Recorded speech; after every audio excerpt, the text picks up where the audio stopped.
Wagener. If you want the full story, you want to know what's going on, watch Wagener.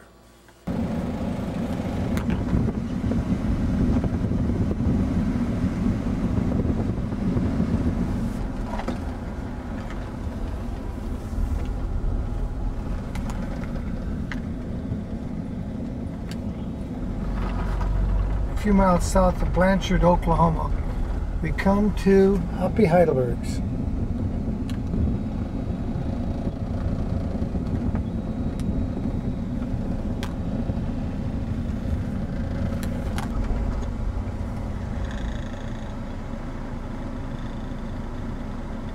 And that was, the bombing was April 19th, right? Right. 1995, I think, something like that. 95. Yeah. Now it's 2004. It's almost a decade later. You got anything new to tell us? Now, this book was the blueprint.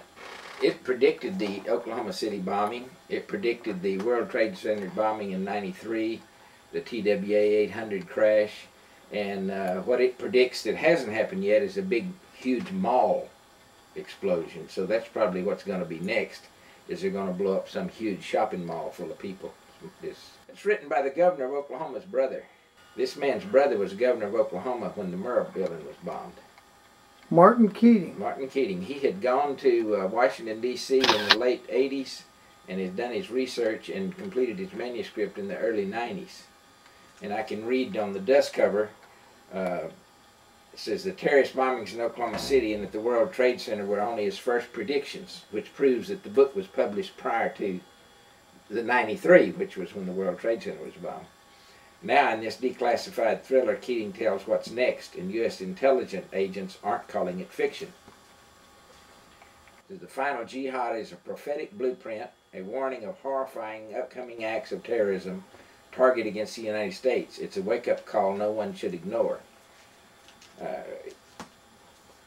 Apparently, Mr. Keating accessed information in Washington, D.C. that allowed him to predict all of these events. It's kind of a chilling thought.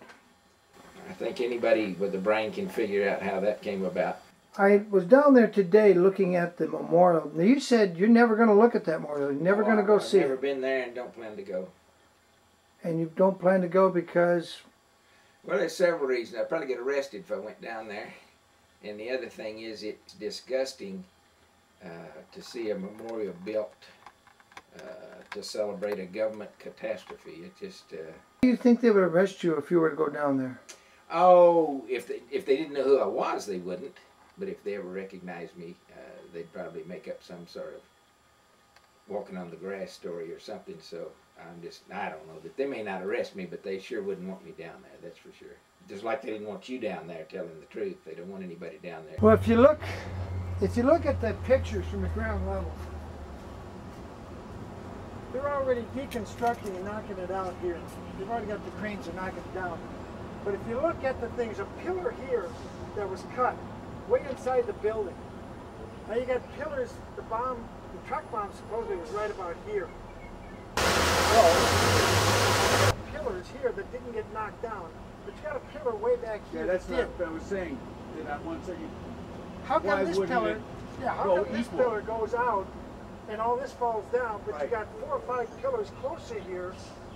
There's a row of pillars here that did come down, but the dead cord was wrapped around. But you got a pillar way back here. This doesn't make sense. Anybody that does a forensics exam will come to the conclusion the FBI covered up. And that's what General Parton said. He says it's a cover-up. That's what Hoppy Heidelberg, the foreman of the federal grand jury, said it's a cover-up. In fact, Hoppy refuses to even come here to this memorial, and he only lives... It's like they didn't want you down there telling the truth. They don't want anybody down there trying to tell anybody the truth. Well, that was interesting, and I must admit that it wasn't very long I was telling somebody that there isn't much truth here. There's nothing about the FBI cover-up, nothing about the seismologist that was not allowed to talk to the grand jury, and it wasn't very long before the head of security. And it made me wonder, why do they need a head of security for a grassy ground with just some monuments standing there? But they had plenty of security, and it was very clear to me they didn't want anybody upsetting any apple carts. No, they don't want anybody down there telling any truth. That's for sure. Or questioning why their library doesn't have any books in it that are written about the bombing, because I'll guarantee you this book wouldn't be in their library. No, I looked. That was not there. None of the other books I've got plenty of books written about the bombing, and none of them will be there. And Charles Key's report won't be there, and Ben Parton's report, General Parton's report, won't be in there, and there won't be anything in there that tells anybody anything about the bombing. Well, that's what I observed. That's exactly what I observed, and I took careful note of all the books they did have there. There's lots of glossy pictures, pictures of the dead victims, nothing about who was occupying those floors and what the witnesses that survived, like Jane Graham said. B.Z. Lawton, yeah. Nothing about any of them was there.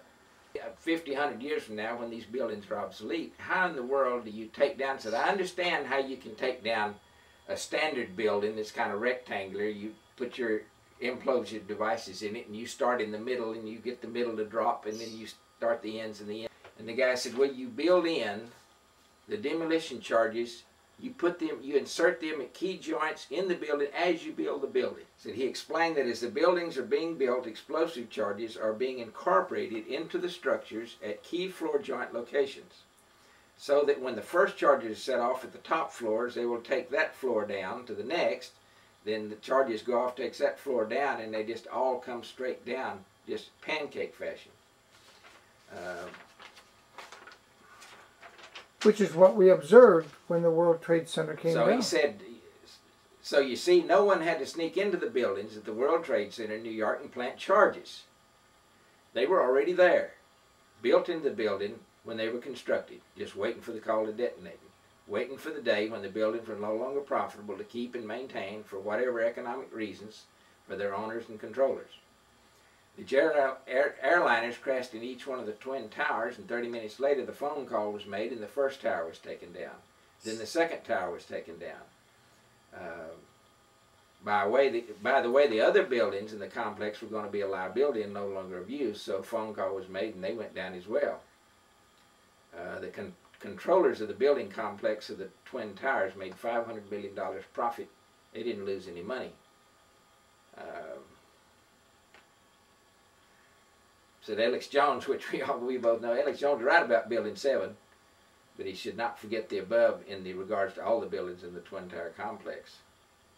When these buildings were being constructed, shape charges were set in the joints at key places, waiting for the day when the buildings were to be declared obsolete and to be demolished by the powers that be. This way they could be taken down one floor at a time, all the way to the ground. This also is the plan for the highest twin towers in the world that are standing in Asia. We're here in Oklahoma City. This is William Wagener for On Second Thought with V.Z. Lawton. V.Z. Lawton. And V.Z., what is your connection with the Oklahoma City bombing? I was on the 8th floor of the Murrah building the morning that it blew up. Since that time, I found out that a lot of the things that the government was telling us weren't true. I went over and got in a brown Chevy pickup with 2 more John Doe 2s. They got out of the truck, walked across the street into the parking lot, and got into the Yellow Mercury with another John Doe 2. So there's 4 John Doe 2s right there. This is William Wagener for On Second Thought. We're here at the National Oklahoma City Bombing Museum, which used to be the newspaper office across the street from the Alfred P. Murrah building. There's not a single copy of the Oklahoma bombing cover-up, not a single copy of the book put out by the Committee for Truth. Where the bombing was likely to occur and about when, did you notify any government agencies that a government building was going to be blown up on such and such, approximately such and such a date? Yes. Authored by Jane Graham and Hoppy Heidelberg. Not a single copy of anything connected with the cover-up of the bombing. But lots of sad memorials, lots of pictures, lots of nice green grass. This is William Wagener for On Second Thought.